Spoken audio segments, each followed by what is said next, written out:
ایک دن جناب سیدہ آمنہ سلام اللہ تعالیٰ علیہ حضور کے دادا جناب عبد المطلب رضی اللہ تعالیٰ عنہ ان کی خدمت میں عرض کرتی ہیں کہ بابا جان عرصہ گزر گیا، 6 سال گزر گئے، میرے شوہر نامدار وہ وہاں تشریف لے گئے تھے اور وہیں پر وہ رہ گئے، اللہ کو پیارے ہو گئے، تو اگر اجازت عطا فرمائیں تو ان کی وہ لحد مبارک کی مٹی کو اپنی آنکھوں کا سرما بناؤں۔ میرا جی چاہتا ہے کہ میں وہاں ان کی زیارت کے لیے جاؤں۔ اجازت ملی تو جناب ام ایمن رضی اللہ تعالیٰ عنہ ان کو ساتھ لیا اور اپنے شہزادے کو حضور پاک صلی اللہ علیہ وسلم کو ساتھ لیا۔ 3 نفوس قدسیہ کا یہ قافلہ، مختصر قافلہ، یہ مدینہ پاک پہنچا، مکہ سے مدینہ پاک پہنچا۔ تقریباً کوئی 1 مہینہ تک وہاں قیام فرمایا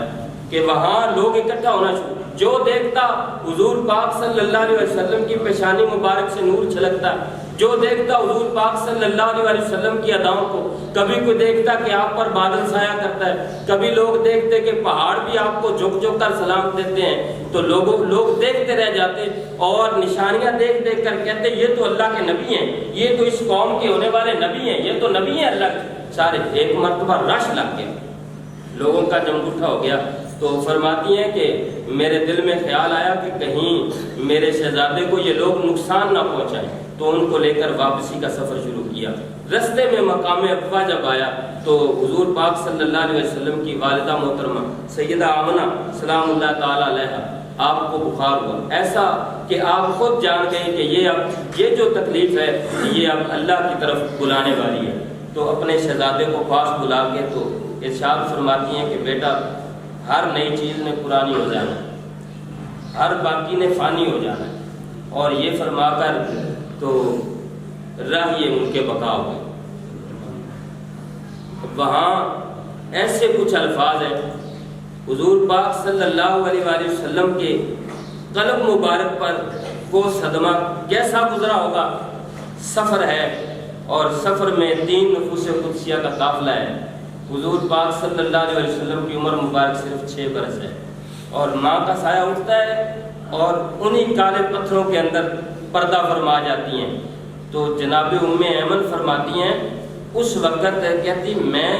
اس پہاڑ سے نیچے اتر کے آ گئی اور میں نے دیکھا کہ حضور میرے پیچھے نہیں ہے۔ جب واپس گئی نا تو حضور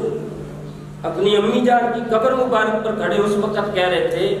امی جان آپ جانتی ہیں کہ میرا آپ کے سوا کائنات میں کوئی نہیں، پھر بھی آپ اللہ کی ہاں چلی گئی، پھر بھی پردہ فرما گئی۔ کہتے ہیں کہ میں دیکھتی حضور پاک صلی اللہ علیہ وآلہ وسلم کو میں نے اپنے سینے سے لگایا، ناقابل برداشت حالت میں میں واپس وہاں سے چلی، حضور کو دیکھتی معصومی کی حالت ہے، حضور آنکھوں سے آنسو بہاتے ساتھ مڑ مڑ کے پیچھے دیکھتے، جہاں تک آپ کی والدہ محترمہ کی قبر مبارک کے وہ پتھر نظر آتے رہے وہاں تک حضور واپس مڑ مڑ کے دیکھتے رہے، اور پھر کہتی ہیں کہ ان کو ساتھ لے کر میں واپس مکہ پہنچی۔